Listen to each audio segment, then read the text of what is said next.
Siapa Brigjen Andirian Djajadi, Jenderal Berdarah Bugis, pimpin pemeriksaan Irjen Ferdisambo. Dirtipidum Bareskrim Polri, Brigjen Pol Andirian Djajadi, ditunjuk memimpin pemeriksaan ex-Kadif Propam Polri Irjen Ferdisambo. Pemeriksaan terhadap Irjen Ferdisambo terkait tewasnya Brigadir Nofriansyah Yosua Huta Barat alias Brigadir J. Lantas, siapa Brigjen Pol Andirian Djajadi?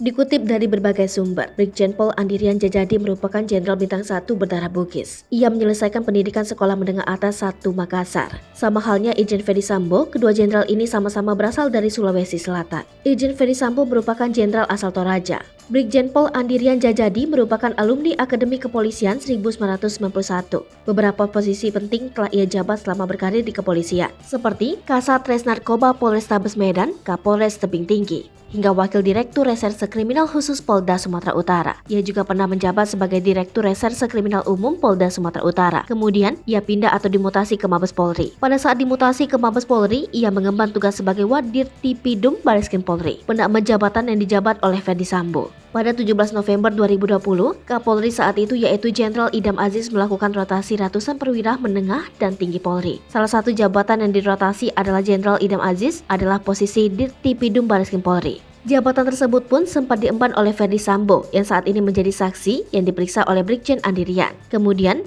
Brigjen Pol Andirian pun menduduki posisi tersebut di mana sebelumnya menjabat sebagai Karo Korwas PPNS Bareskrim Polri. Sementara, Ferdisambo berpindah dan menjabat sebagai Kadif Propam Polri. Nama Brigjen Andirian Djajadi mulai dikenal saat memimpin rekonstruksi atas kasus penembakan Laskar Front Pembela Islam Minggu 13 Desember 2020.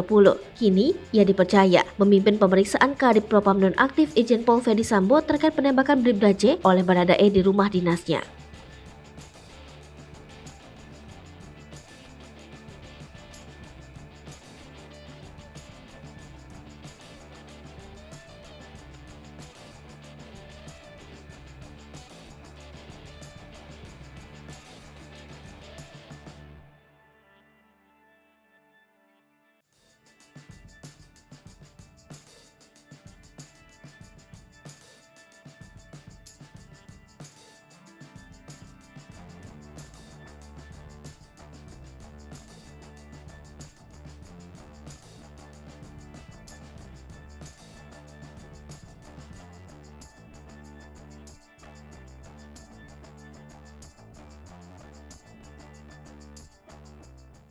Hai pemirsa Sri Popo TV, jangan lupa komen, like, dan subscribe, serta tonton terus berita-berita terupdate lainnya ya.